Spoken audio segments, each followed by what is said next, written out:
دوسروں کی خوشی میں خوش ہونا سیکھو، اللہ تمہیں دینے میں بھی دیر نہیں کرے گا۔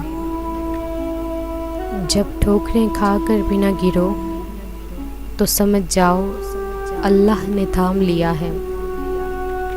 یہ مطلب کی دنیا ہے، یہاں سنتا نہیں فریاد کوئی، ہنستے ہیں تب لوگ جب ہوتا ہے برباد کوئی۔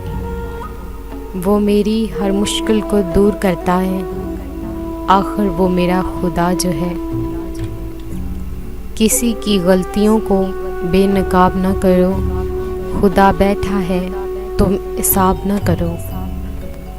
کوئی کسی کے لیے اتنا نہیں رویا جتنا میرا نبی صلی اللہ علیہ وسلم اپنی امت کی بخشش کے لیے روئے۔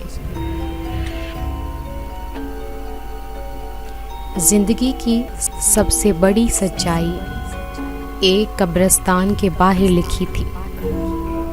منزل تو میری یہی تھی، بس زندگی گزر گئی یہاں آتے آتے۔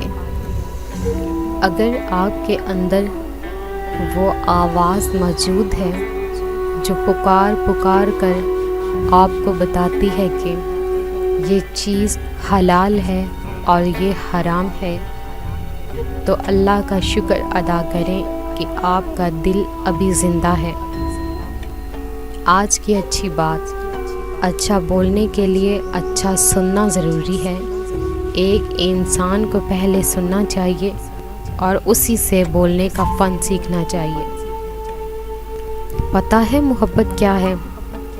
وہ سارا دن ہمارے گناہ دیکھتا رہتا ہے اور ہماری نافرمانیاں دیکھتا رہتا ہے، اور صبح اپنے ہی فرشتوں کے ہاتھوں ہمارا رزق بھیجتا ہے۔ کیا فرشتے چلے گئے ہیں کاندھوں سے کہ اب لوگ لوگوں کا حساب کرتے ہیں؟